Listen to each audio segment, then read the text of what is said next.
Si tienes un tiempo siguiendo este canal, seguramente te has topado con mi recomendación de trabajar con servicios de curadores de playlist para ayudar a impulsar la visibilidad de tu música. Dentro de los servicios que hay, sin duda, uno de los más importantes es SubmitHub. Y hoy tenemos en entrevista a Jason Grishkoff, el fundador de esa empresa, pero no precisamente para hablar de cómo funciona el sistema de trabajo para envío de música, de lo cual ya tenemos un programa publicado en este canal, te lo dejo en las notas, sino de cómo trabajar con influencers o influenciadores dentro de esta misma plataforma. Y sí, los influencers se pueden contratar vía SubmitHub a partir del mismo sistema de créditos y se trabaja de una manera transparente y segura tanto para los artistas como para los influencers que dan el servicio.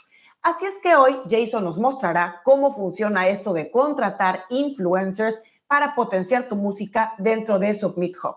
La charla será en inglés, pero contaremos con subtítulos en español. No olvides activarlos en YouTube. Y antes de comenzar, aclarar que no tengo ninguna relación comercial con SubmitHub ni patrocinaron este programa. Únicamente estamos cubriendo este tema porque considero que es una herramienta de valor para la comunidad de artistas independientes. Y claro, agradeciendo enormemente la amabilidad de Jason Grishkoff por acompañarnos hoy. Y sin más, vamos a la charla. Jason, welcome to Mi Disquera. It's a pleasure having you here today with us. Mucho gusto. Thank you for having me. Great. Please give us a brief introduction on how did you start this journey, connecting musicians to not just curators or bloggers, but also now with influencers. Sure. Happy to start 15 years ago. In 2007, I created a music blog called Indie Shuffle. And this was when music blogs were first beginning, if you will. There were some bigger names around, but things were really getting quite exciting in 2007, 2008, 2009. This was before SoundCloud, before Spotify, before Apple Music, before Deezer. Music blogs were where you got your music. And so Indie Shuffle quickly grew to become one of the more popular music blogs on the internet.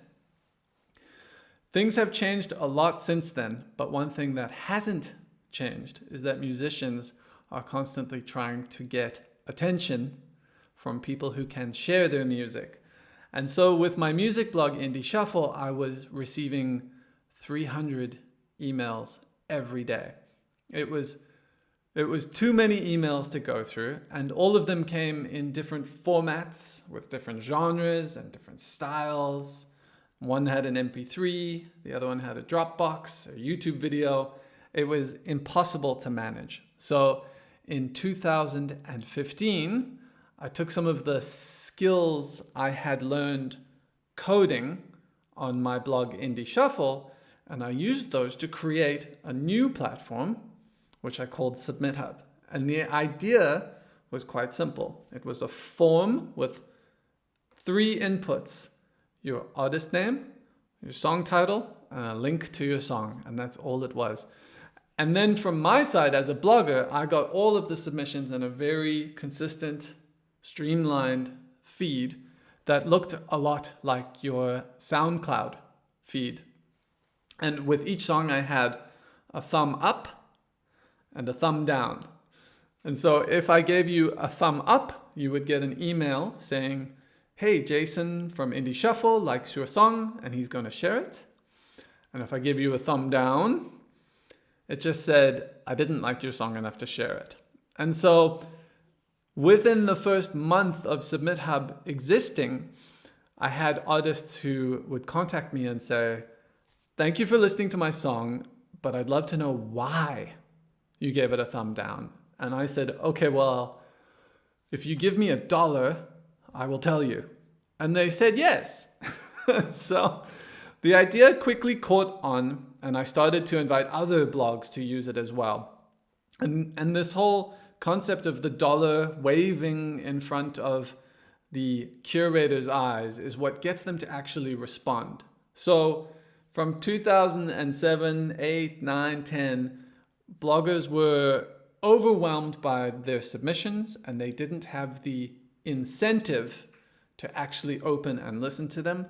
And with SubmitHub now, they have a reason to actually look at their 20 or 30 new songs every day. So that core original idea of SubmitHub is what we still have today, but we've evolved from just music blogs.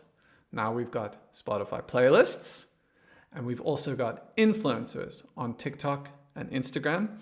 And especially in Latin America, we found that there has been a huge increase in the number of people who are using these social media platforms to promote their music. So we started supporting influencer shares about 3 years ago. And I would say that South America and Spain are two of our more popular regions for doing that, especially from the influencer side. We've got so many influencers from Colombia, Chile, Mexico, Argentina, and Spain as well. So that brings it all to today. And that's a key point because, you know, artists, especially independent artists, tend to think that influencer marketing is out of reach for small budgets. And they get scared with all these crazy figures they see on social media that with people charging lots of money. And it's not just the money. They don't have the control, or they cannot rely on people they don't know. And of course, in open platforms like social media. So how does SubmitHub put this together, this system, to make this safe for both, for artists hiring an influencer, and for an influencer to have this certainty of the people paying and this system completely transparent to work for them? You make a good point when you say that it is sometimes overwhelmingly expensive. So there is a very popular music agency called Songfluencer, and they do influencer campaigns, and they're good at it. But their average price per share is about $7,000. So I read one of their case studies last week they did with Disney, a very big client, and they got them 15 shares for $120,000. It's a lot of money. Now, what we realized is that when we first started reaching out to influencers to see if they would be willing to share music, most of them would ask for big amounts of money, $500, $1,000. And then we would say, okay, well, what if we give you $5? And they would go, oh, come on. We go, well, what if we give you $5 every day? All you have to do is share a song. We don't want you to do anything crazy. You don't have to sell your soul to the internet. You're already putting songs on your content. So just put this one instead, and you can make a little bit of extra money. And we found that even though they really wanted these expensive prices, most of them were never actually selling anything for that price. And so the fact that we could guarantee a consistent revenue stream allowed us to come into this, what we call micro-influencer space. So we're not working with that many influencers who have millions of followers. We'd rather work with influencers between the 10,000 to 50,000 follower range. And then what we're looking to do is charge $5 or $10 for each of those shares. Then we have to step in as the middleman. And so what we do is we keep that money safe. So the influencer knows that you're definitely going to pay, and you know that you're definitely going to get a product that they will share. And we'll actually go ahead and review those shares to make sure that they are properly sharing the song, they're doing it for long enough, and they're giving your song the attention it deserves. But it's important to note that influencer marketing is quite a difficult thing, and you should not go into it expecting to go viral. Yeah. So there are two things I think that influencer marketing is good for. The first one is to fill up your feed. So if you've ever opened up Instagram or TikTok and you see a song attached to a video, you can click on that video and you'll see the song name at the bottom. I think maybe I can even just bring it up here. And then you'll see a little feed of all the other songs that have come from that one. And that allows you, let's see if it even shows up on here, but I've got a video. So you click the song at the bottom And then you're going to get this feed of all the videos that have gone to your song. So one thing that a lot of our clients use the influencer marketing for is to make this feed not look empty. Because if someone brings up your song and it's completely empty, they might wonder if you really have any traction. And especially for some of the bigger labels, this is something that's quite important. They want their songs to look like they're buzzing. So they don't necessarily expect them to blow up or become famous, but if they're going to go to Songfluencer and spend $20,000 or $30,000 on 5 videos, they want to make sure there's 200 more videos underneath that make it look like a successful campaign. And it's possible it will still pop from there, but it's unlikely. It's very hard to force something to go viral. So that's one thing that people use our influencer marketing for, because it's quite cheap. So for $500, you could probably walk away with 50 or even 100 shares of your song to make that feed look busy. And the quality is not going to be the same as a $1,000 share. We're not expecting that. It's just going to be a regular person with a bit of a following who's putting your video on their song.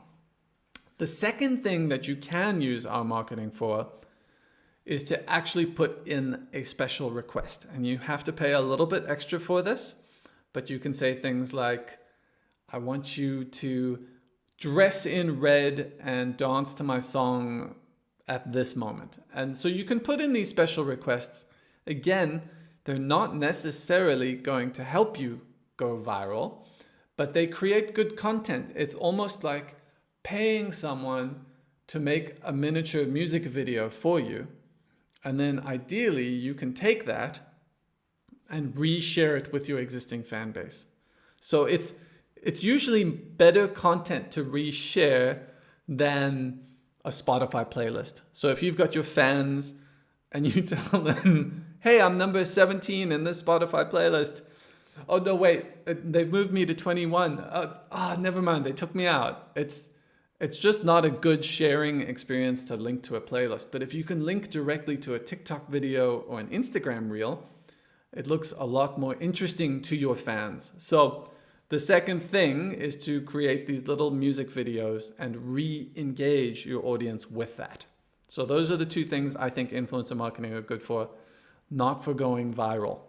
That's hard. That's important because it's most of the time expecting to be a viral, a viral video or a viral song. It's an empty promise, and it happens just in a tiny percentage of the times. But now from the theory, I would like to jump into the practice. And Jason, if you can share your screen with us. Great. So for those of you who have not used SubmitHub before, one of the first things we will ask you to do is to upload a version of your own song. It's quite a simple process, and we support a lot of different streaming platforms, but I won't go through that now. I'm going to assume that we've already uploaded a song, and I actually have some here that I'm going to use. They're obviously not my songs. I don't represent Flume or Tori et Moi. These are very big artists, but I think it's a nice, easy one to go through. So when you are submitting a song, which I accessed from the homepage here, or even the sidebar, you are going to be prompted with 3 options. You can either send it to curators, influencers, or record labels. Today, we're going to focus on the influencers. And a lot of what you see here, I've actually just discussed a little bit. So coming through, one of the first things you should think about with influencer marketing is the style of music that you're creating, the audience that you want to target, and you need to ask yourself if you yourself are willing to engage and participate on these platforms, because I don't think there's any point doing influencer marketing if you don't care about Instagram or TikTok. So you need to be someone who's on here creating content, interacting with the content that you are buying, and ideally enjoying your time growing, because you want to see this value on the platform. And if you don't use those platforms yourself, you're not going to enjoy it as much. So there are definitely some genres that do better for influencer marketing. And in South America, they tend to be more upbeat. Things like reggaeton are going to do well. Something like techno or heavy metal or even indie rock might not do as well on these social media platforms. And this, again, is why I say it's important to first decide whether this is right for you. And if you use these platforms yourself, you'll already have an idea of the type of music that people like to use when they're sharing. So one of the first things we'll ask you for is a link to your song on TikTok and on Instagram. And you need to provide at least one of these. You don't have to promote on both, and you'll see in one of the next steps, you can actually choose the type of content you would like to purchase. TikTok videos, Instagram Reels, or Instagram Stories. In this case, I'm going to go ahead and say we're just going to do TikTok because I don't have this Instagram link available. The next question we're going to ask you is whether you would like us to take care of the selection for you, or whether you would like to choose yourself. So we'll start with the option that allows us to choose for you. In this case, all you do is you set a budget. In fact, I'll just skip right ahead to it. We'll come back to those steps in a second. But in this case, you set your budget by sliding here, and then we take care of the rest. So we'll go ahead and send this out to influencers and start lining up these shares for you until your budget is filled. Your other option is to choose individually. And in this case, you'll get a detailed list of all the people that you can send to, and you can choose exactly the content that you are looking for. So I'm going to dive into that one for our demo here. Okay, so the next thing we're going to ask you is 2 questions. And I touched on this in my earlier comments, but your choices are to let the influencers do whatever they want, or you can pay a little bit of extra money to get them to follow your special request. If you click through this option, you'll see that we'll ask you some questions about what you want them to do. You can ask them to dance or do a lip sync or dress up a certain way or do their makeup or a reaction video. And as you go through this, we'll ask you for more detail about how you would like them to behave in these videos. So if you want them to do a dance in a red costume, y lo siento, pero no puedo escribirlo en español, pero bailar en un... en un traje rojo, en un vestido. Muchas gracias. Okay, so you can put in your prompt for what you would like them to do.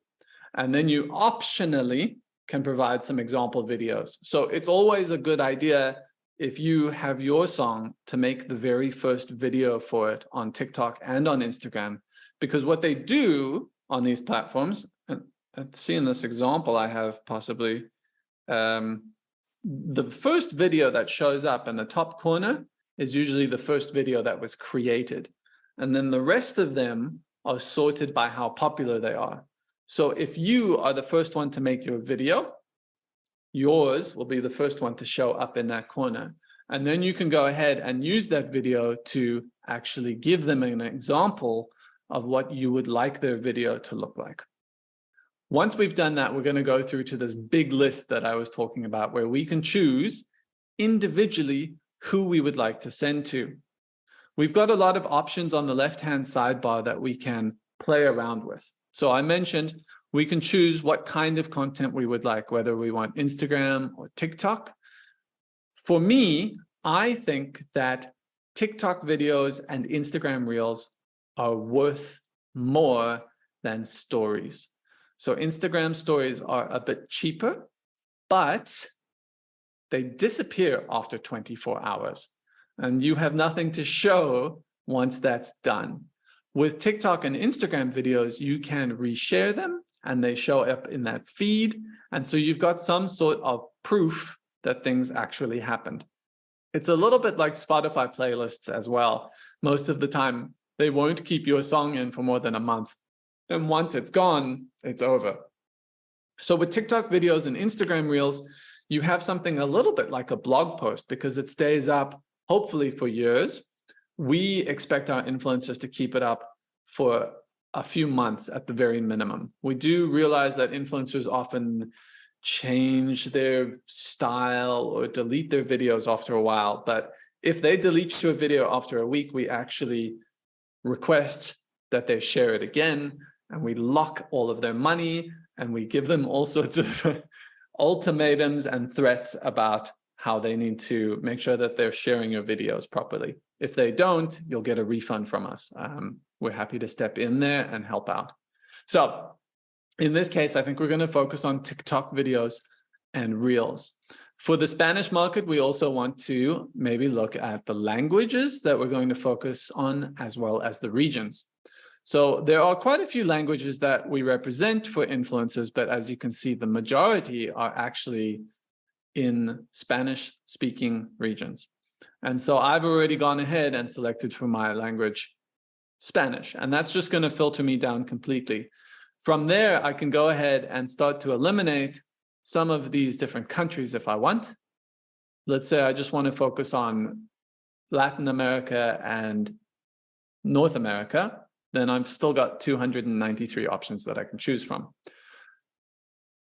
I think those are the more interesting filters that we've got, but there are a couple at the bottom that are written in English. I apologize that they haven't been translated, but you can avoid NSFW influencers. So these are ones who have content that might not be safe for younger viewers or for professional settings.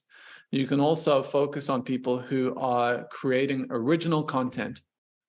And that actually, I think we're already doing that. But we've got some curators on here who create content from, well, we call it memes, but they're reposting different content that they're not necessarily creating themselves. Often they get great engagement, but for some people, they're looking for a much more personal interaction and experience.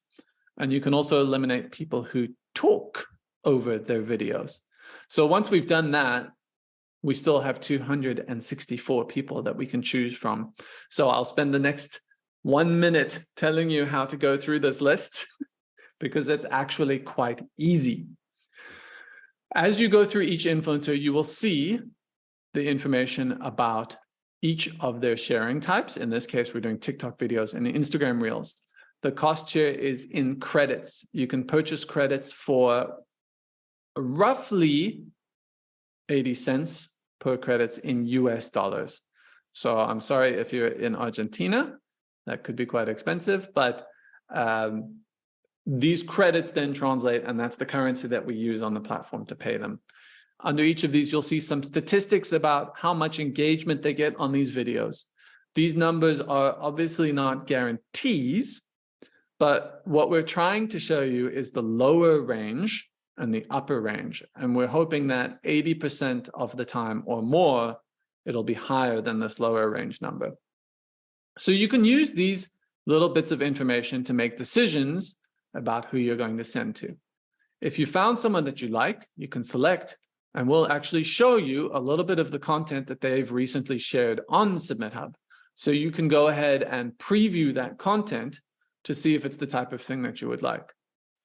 On the right-hand side, we have, again, some easy links to see the content that they've created. And we also have some notes that might help you with your decision. So for example, this influencer does not respond to all of their requests, and sometimes they take a little while to share. But they have shared quite a lot of songs, and so they probably will share your song if you send it to them. So to go ahead and choose your people, you would scroll through the list and identify the ones that you would like to share your song. Once you've created your list, then you go ahead and you submit. In this case, my account here doesn't actually have enough credits for all the people I've chosen. Let's see if that works. There you go, it does. And then I can send my song to them. I'm not going to send that because this is real, and that would actually send it to them. But that is as simple as the process gets. It's not much more complicated than that. What happens after you hit send is they get a notification saying that you would like them to do a video. And from there, they either have to say sí or no. If they say yes, they have 7 days to share your song. And if they don't do it within 7 days, you get refunded. If you make a special request, you actually get to review that after they share it to confirm whether you are happy with the results or not. And if you're not happy, you can ask them to do it again. So pretty much that simple. Let me know if you've got any questions. I'm happy to answer. That's super straightforward. It's very easy to use, a very user-friendly interface. And Jason, regarding the investment, since Mi Disquera community is mainly independent artists, and they are most of the times with tight budgets, working with tight budgets, what is the minimum amount you recommend to have at least a good impact with one song? It depends what you're looking to do. So on the left-hand filters here, we can change our list to only show people within a certain price range. So here I can go all the way down to this and say, don't show me anyone who costs more than 20 credits. And you'll start to see that these are actually quite a bit cheaper for the people that we're going through. In fact, some of them are out of our price range. I should maybe clean that up a little bit.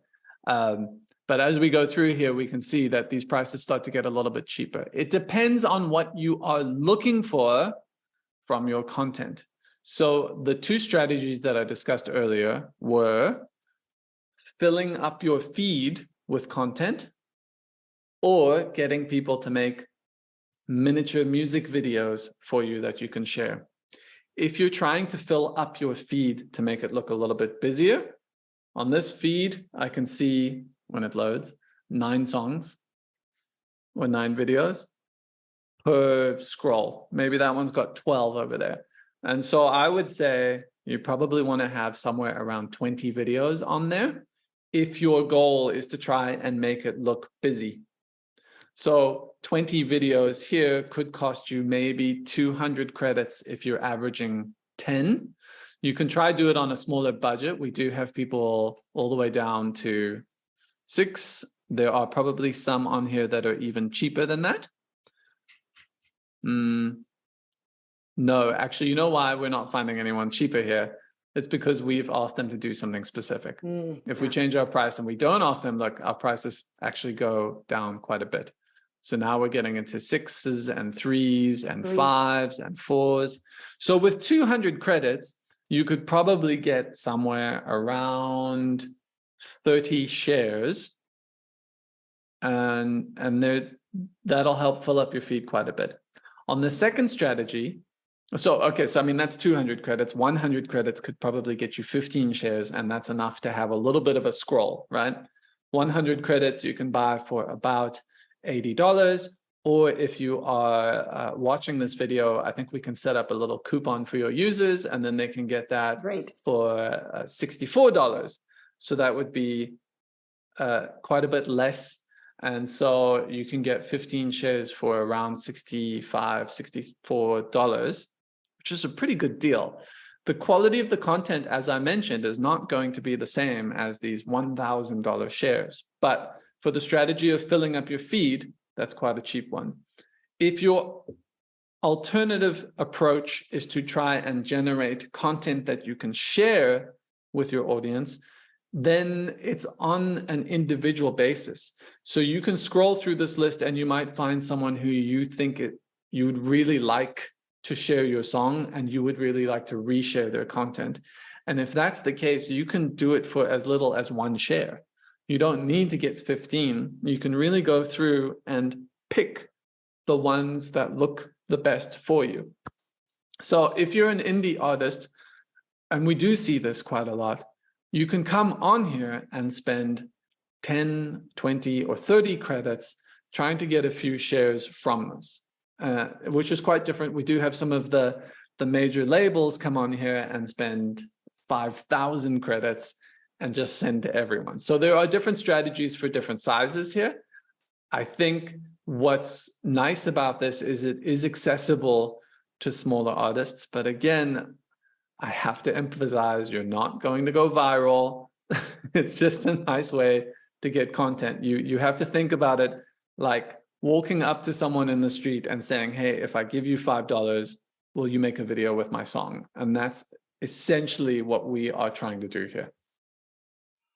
Yeah, that's key because, of course, influencer marketing, it's a good piece in the whole digital marketing puzzle, and people need to diversify their investment. Of course, it's key to work in this kind of strategies, but don't forget about the other stuff you guys need to do. You know, to be even to be doing networking, to be on social media, of course, by yourselves, to be working on your music, doing versions, doing videos, everything else. And of course, this is a very, very key part of the music marketing strategy. That's fantastic, Jason, because this makes a complete new game for emerging artists with tight budgets. This is completely accessible for them. Yep. And if you were watching the screen while I was clicking around, I've switched us over to this budget view where we choose for you. So in this case, if I have a budget of 100 credits, I can choose on the left the size of curator, influencer I would like to target. And you'll see there that the number of shares that I get out of this will adjust as I go through this. So if I only want to focus on the smaller influencers, I can go ahead and do that. And I'm probably going to get between 10 and 30 shares for 100 credits. Fantastic. Well, looks good. And Jason, in terms of the timing for an artist, in your experience working with both big artists and emerging ones, the timing of the song determines the impact of the actual videos from the influencers, or you can also have like good moments of sharing with catalog songs or with songs that were a single maybe 6 months ago. Do they need to work with a new single, or they can, let's say, give a second life to their previous catalog? What is your opinion on this? You can absolutely bring a second life to an older song. And on the extreme side, I will point out Universal Music Colombia is doing a campaign for Rolling Stones. And I think what they're trying to do is reignite interest from the younger audience in a classic famous band. So they're trying to keep that old music relevant for the younger generations as well. That's an extreme example, but you can absolutely look back in your history and try to build something up. But again, I think it depends on your strategy. If you are going with option number 2, where you are paying influencers to make music videos for you because you want to share them with your existing fan base, it doesn't matter how old the song is. In fact, it might be nice to share an older song that your audience is familiar with, because when they see new influencers sharing a song they already like, they're going to go back, open up their Spotify, and find that song because they haven't listened to it for a while. So I think it's actually an interesting strategy to go for older ones, and it doesn't have to be new. To be honest with you, I haven't seen that much of a crossover from TikTok to Spotify or Instagram to Spotify.